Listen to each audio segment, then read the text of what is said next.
पहलगाम आतंकवादी हमले के बाद पाकिस्तान से बदला लेने के लिए देश का खून खौल रहा है। बदला कल्पना से बड़ा होगा, जैसा प्रधानमंत्री मोदी ने कहा। आतंकवादियों की, टेररिस्ट की बची खुची जमीन खत्म होगी और जो हमने पहले नहीं किया वो सिंधु जल संधि को खत्म करके हम कर चुके हैं। लेकिन एक और फैसला जो हम पहले नहीं कर पाए वो हो सकता है इस बार हो जाए। पीओके जो भारत का हिस्सा है उसे व्यावहारिक तौर पर भी भारत का हिस्सा बना लिया जाए। शिमला समझौता सस्पेंड करके पाकिस्तान ने खुद अपने पैर पर कुल्हाड़ी मार ली है और अब लाइन ऑफ कंट्रोल खत्म होने से भारतीय सेना जब चाहे एलओसी को पार कर पाकिस्तान में घुस सकती है। यह हम नहीं कह रहे बल्कि आशंका पीओके के राजनीतिक कार्यकर्ता अमजद अयूब मिर्जा ने जाहिर की है। खुद पीओके के लोग पाकिस्तान सरकार और वहां की सेना पुलिस से परेशान हैं। भेदभाव, बेरोजगारी, तंगहाली और पिछड़ेपन के कारण पीओके के लोगों को पीएम मोदी से विकास की उम्मीदें हैं, क्योंकि वहां के लोग भारतीय संसद के अनुसार भारतीय नागरिक हैं। पीओके के लोग दशकों से पाकिस्तान से आजादी चाहते हैं और इसके लिए लगातार प्रदर्शन करते रहे हैं, लेकिन अब पीओके को भारत में मिलाने का वक्त आ गया है। एक रिपोर्ट देखिए। तो पीओके के लोग लगातार प्रदर्शन कर रहे हैं, लगातार आजादी को पाने की कोशिश में हैं। पाकिस्तान की सेना और पुलिस के खिलाफ पीओके के लोग प्रदर्शन कर रहे हैं।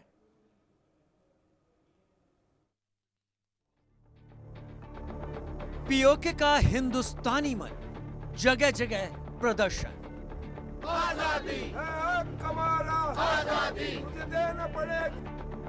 तो पाकिस्तान की बर्बादी, पीओके मांगे आजादी।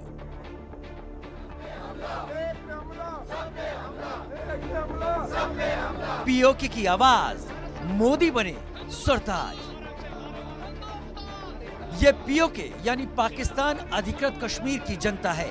बलूचिस्तान प्रांत के बाद अब पाकिस्तान ऑक्युपाइड जम्मू कश्मीर में भी पाकिस्तान की सेना के खिलाफ लोगों के बीच प्रदर्शन शुरू हो गए हैं। पाकिस्तान सरकार के भेदभाव से परेशान ये जनता पाकिस्तान से आजाद होना चाहती है, इसलिए यहाँ विरोध चरम पर है।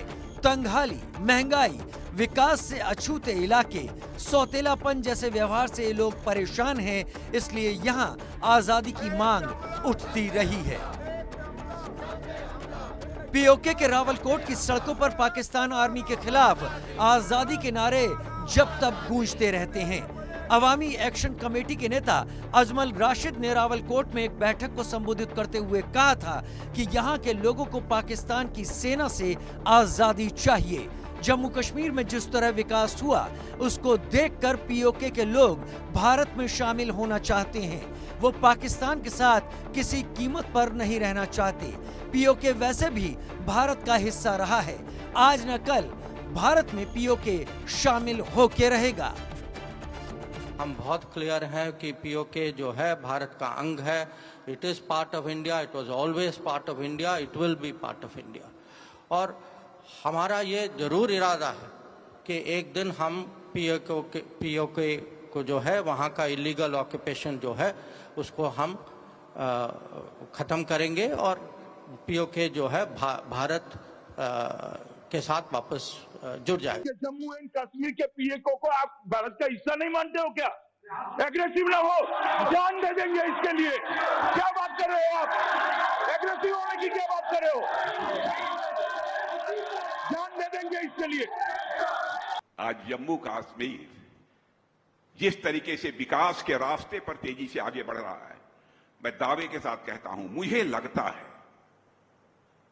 मैं कोई ज्योतिषी नहीं हूं, मुझे लगता है कि पाक अधिकृत कश्मीर में रहने वाले लोगों को भी अब लगता है पाकिस्तान हमारा विकास नहीं कर सकता है। विकास यदि कोई कर सकता है तो भारत ही कर सकता है, प्रधानमंत्री मोदी ही कर सकते हैं। और शायद पाक अधिकृत कश्मीर के रहने वाले लोग भी ये कहेंगे, हम अब भारत वाले कश्मीर के साथ जाना चाहते हैं, यानी भारत के साथ जाना चाहते हैं। वैसे पाक अधिकृत कश्मीर का जहां तक प्रश्न है, हम तो वो हमारा था हिस्सा, आज है और कल भी पाक अधिकृत कश्मीर हमारा रहेगा। मेरे बहनों भाइयों, पीओके को भारत में शामिल कराने को लेकर पीएम मोदी का इरादा भी बिल्कुल साफ है। वो अपनी हरकतों से बाज नहीं आए और उन्होंने जम्मू कश्मीर को कब्जा करने के लिए ये षड्यंत्र किए, लेकिन मेरी पैदल सेना के जवानों ने उनके सारे मंसूबों पर पानी फेर दिया, चकनाचूर कर दिया और आज आन बान शान के साथ जम्मू कश्मीर भारत का हिस्सा है।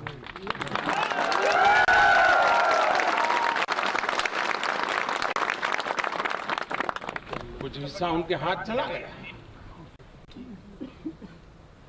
गैर कानूनी तरीके से कब्जा करके रखा हुआ, और वो कसक अभी भी हमारे दिलों में है।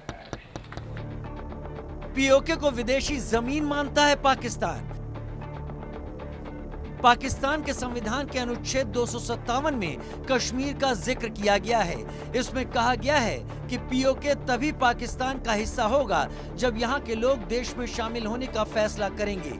यानी पाकिस्तान के लिए पीओके अभी भी विदेशी जमीन बना हुआ है। 2024 में पीओके के कवि और पत्रकार अहमद फराज शाह को किडनैप कर लिया गया था। इन्हें मुजफ्फराबाद पुलिस ने एंटी टेररिज्म कानून समेत कई मामलों के तहत गिरफ्तार कर लिया था। पाकिस्तान के एडिशनल अटॉर्नी जनरल ने कहा कि शाह को अदालत में पेश नहीं किया जा सकता क्योंकि वो पीओके में पुलिस कस्टडी में है। एडिशनल अटॉर्नी जनरल ने तर्क दिया कि पीओके विदेशी क्षेत्र है जिसका अपना संविधान है, वहां अपनी अदालतें हैं। हाई कोर्ट ने सवाल किया था कि जब पीओके विदेशी जमीन है तो पाकिस्तानी सेना वहां कैसे दाखिल हो सकती है। अब पीओके होगा भारत में शामिल। पहलगाम आतंकवादी हमले के बाद भारत की जनता का खून खौल रहा है। भारत आतंकवादियों और पाकिस्तान से बदला लेने का मन बना चुका है। बदले का प्रकार कल्पना से बड़ा होगा और उसमें आतंकियों की बची खुची जमीन खत्म करने के अलावा पीओके भी भारत में शामिल करवाया जा सकता है, क्योंकि पीओके के लोगों के मन में विकास की उम्मीद है और ये उम्मीद पीएम मोदी ही पूरी कर सकते हैं। Bureau report, India news.